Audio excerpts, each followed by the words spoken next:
Hey everybody, today I'm broadcasting from my house, my home office. It's a wreck. I don't know how much you can see. It's a total disgusting wreck. I've spent the day cleaning the garage and the yard and doing all kinds of like normal, house life type stuff. And doing all that, it kind of got me thinking, what's the true cost of a YouTube video? That's what we're going to talk about today after episode 4 of Milk Adventures. Ladies and gentlemen, boys and girls, it's time for another exciting adventure into Say dairy. The next question is, will it smell of poop? Getting closer. Getting closer.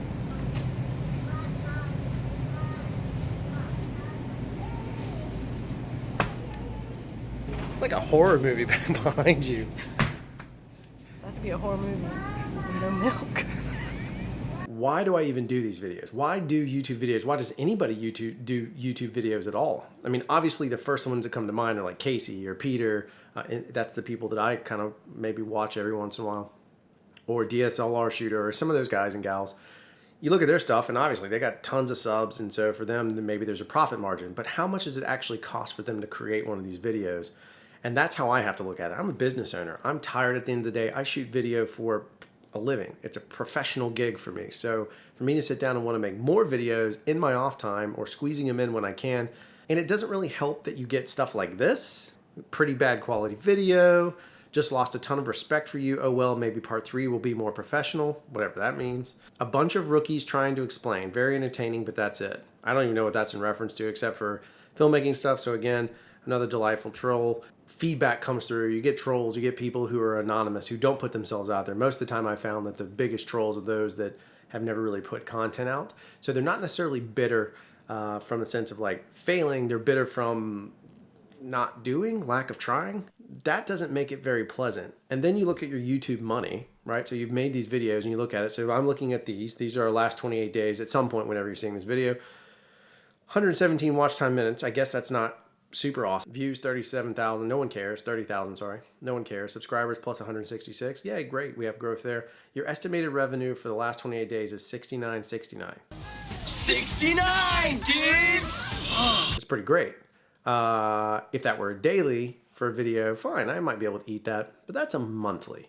So let's break down what an actual YouTube video costs me as a business owner, as a filmmaker to create. What does it cost me?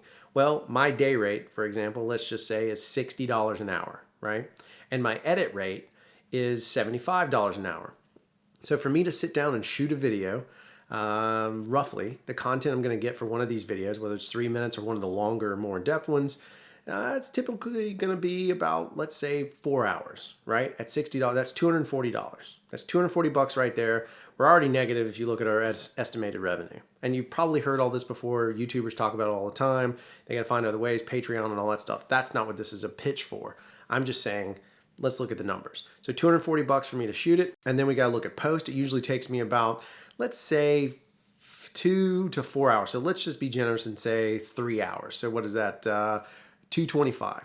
We're at $465 for me to make a YouTube video. If I were billing a client for that, like just straight up, if those were my rates and that's what it was, and I'm billing a client, I would earn $465 for doing a YouTube video. That was a short one, kind of compact one, right? $465. Yet my monthly take is $69.69. So it becomes a question for me of why the hell am I doing this? Why do I sit here and make these videos? Because I don't really care what people think. That's not ever really been my MO. I don't really care about social media. I don't do a lot of social media. Like my Twitter feed, if you've seen even CRFTSHO's Twitter feed, is pretty much just reposting of something else. So it's not for attention in that space. And I've thought long and hard about it. Like, why do I keep doing these like vlog style videos? Well, there's a couple of reasons. And I've kind of drilled into this way. The reason I do these videos now is because these are slices of my life that one day my kids may never look through all my pictures. My kids may never care about, I don't care about all the old pictures my parents have, but it would be pretty cool if my parents had their VHS tapes of us growing up digitized, because it'd be much more click friendly. It'd be much easier for me to gain access to it. Now I have to go find a VCR, or even some of it's on film. I have to go find a VCR or find someone to transfer a negative. So I'm capturing my life because I have kids and I want them maybe one day to see that their dad was an idiot. So it was never meant to be for this audience, not directly for you, not directly for this audience when I started the vlogging element of it, right? It was meant for SEO really, but it changed. Then we started getting community and kind of built on it. And that's perfectly fine. That's why I'm doing this now. It's just what it's become.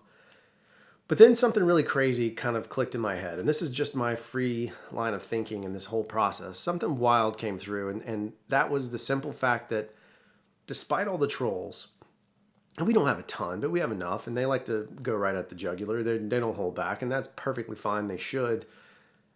But we also have things that come through that, for me, change the way I think. And if we're looking at each video costing me $465, and that's a loss for me, if I look at it that way, because I believe time is very important. If that's a loss, then why would I do it? Obviously, commemorate family. Okay, cool. I could just shoot video and throw it up on YouTube. Why do I make it for an audience? Because every once in a while I'm reminded, very not so subtly, that sometimes this stuff these videos can have an effect on somebody else and maybe inspire them or uplift them or give them a new way of thinking just as much as it has the same effect on me. I've had a chip sitting on my chest this entire time. It was just out of camera, but I found it. It was really right there. So this is the one that kind of clicked in my head.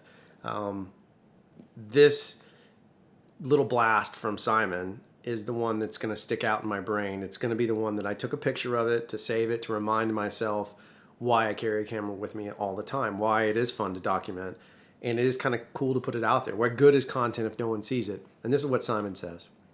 I kind of feel like this is the real reason just to carry a camera with you almost at all times. Like when the opportunity presents itself to get a gorgeous shot, you just got to take it. When the sunbeams hit something just right and you have the means in which to document, so to speak, the memory of the image. By snapping a photo or filming it, it's not only a memory to remember, but you can actually share it, the whole beauty of it, and you can tell the story of it too. Point is, like, the little puff on the end is nice for me, but like the rest of it is true. Like, he summed it up. Why would I not want to have that? And frankly, why wouldn't I want to share it? I don't want to critique it. I'm not looking for a critique. I'm just looking to share something that I experienced.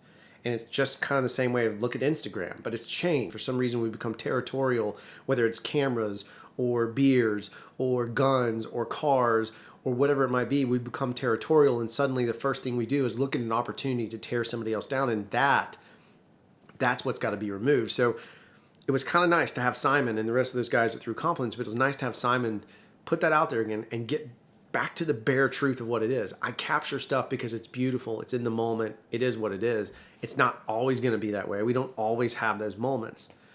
So if I take that emotional feeling and I put a pretty high value on that, I'd probably put that on a hourly reminder value of $10,000 an hour, because that's what I think you can make if you really believe, right? So $10,000 an hour.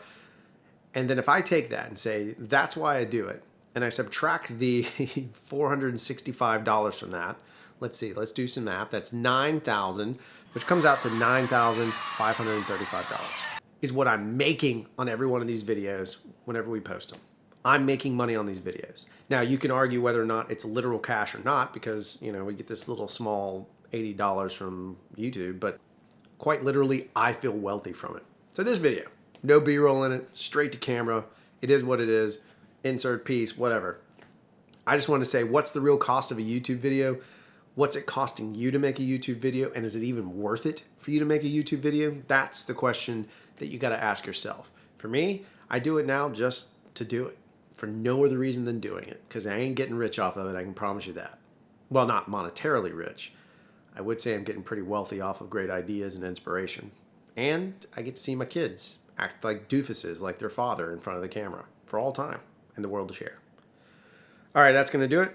Here's something else. So this is ironically placed next to Superman Krypton ice cream, because God knows it's my kryptonite. I get just ice cream, pizza, ice cream, pizza. That's where it comes from. So go ahead and sing it.